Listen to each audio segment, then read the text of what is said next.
শেষ বাঁশি বাজতেই যেন থমকে গেল সময়। স্কোরবোর্ডে স্পেনের জয় আর পর্তুগালের স্বপ্নের সমাপ্তি। কিন্তু সেদিনের সবচেয়ে হৃদয় বিদারক দৃশ্য ছিল না কোনো গোল কিংবা কোনো মিস করা সুযোগ, ছিল একজন মানুষের নীরব কান্না। ক্যামেরা স্থির হয়েছিল ক্রিস্টিয়ানো রোনালদোর মুখে, চোখে জল, মুখে হতাশা, আর ভেতরে নিশ্চয়ই হাজারটা ভাঙা স্বপ্ন।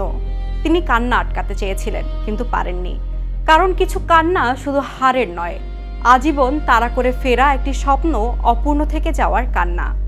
বিশ্বকাপ, যে ট্রফির জন্য 2 দশকেরও বেশি সময় ধরে লড়েছেন তিনি, শেষ পর্যন্ত সেটি আর তার হাতে উঠল না।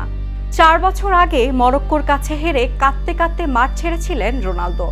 তখন অনেকেই ভেবেছিলেন গল্পটা সেখানেই শেষ, কিন্তু তিনি তো রোনালদো।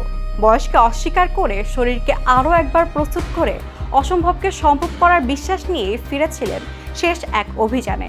হয়তো মনে মনে বিশ্বাস করেছিলেন ফুটবল তাকে শেষবারের মতো একটি অলৌকিক উপহার দেবে। কিন্তু ফুটবল সবসময় রূপকথা লেখে না।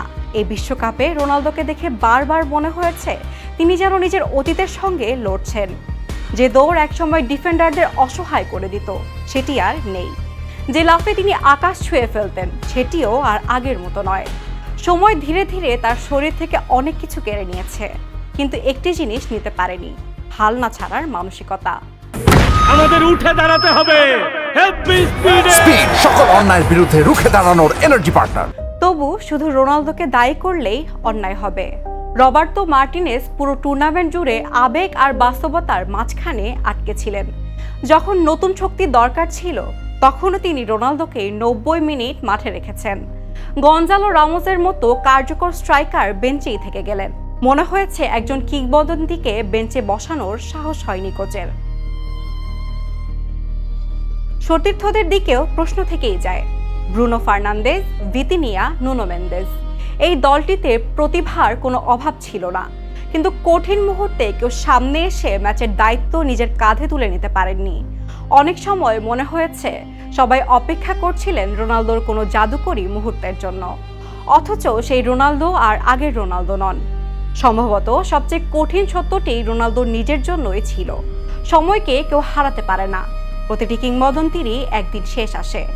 যিনি একসময় পুরো পৃথিবীকে নিজের পায়ের জাদুতে মুগ্ধ করেছিলেন, শেষ পর্যন্ত তাকেও মাথা নত করতে হয়েছে সময়ের কাছে।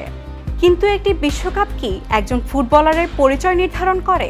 হয়তো না, কারণ রোনালদোর সবচেয়ে বড় অর্জন কোনো ট্রফি নয়, তার সবচেয়ে বড় অর্জন কোটি কোটি মানুষকে বিশ্বাস করানো যে অসম্ভব বলে কিছুই নেই। মাদেইরার ছোট্ট এক ছেলে নিজের পরিশ্রম, আত্মবিশ্বাস আর অদম্য ইচ্ছাশক্তি দিয়ে ফুটবল ইতিহাসের সর্বকালের সেরাদের একজন হয়ে উঠেছেন। সেই গল্প কখনোই মুছে যাবে না। হয়তো বিশ্বকাপ তার হাতে ওঠেনি, কিন্তু অসংখ্য শিশুর স্বপ্নে, প্রতিটি তরুণ ফুটবলারের অনুপ্রেরণায় এবং প্রতিটি অসম্ভবকে সম্ভব করার সাহসে তিনি চিরকাল বেঁচে থাকবেন। এবার সময় নতুন পর্তুগালের, রোনালদোর বিশাল ছায়া থেকে বেরিয়ে এসে নতুন নায়ক তৈরির। ব্রুনো, ভিতিনিয়া, নুনো মেন্দেস কিংবা আগামী দিনের নতুন কোনো এক তরুণ, এবার তাদের কাঁধেই দেশের স্বপ্ন।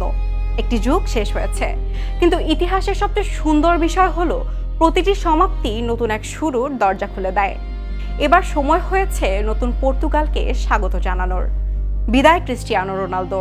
বিশ্বকাপ জিততে না পারলেও কোটি কোটি মানুষের হৃদয় তুমি অনেক আগেই জিতে নিয়েছো, আর সেই ভালোবাসার ট্রফি কেউ কোনোদিন তোমার কাছ থেকে কেড়ে নিতে পারবে না।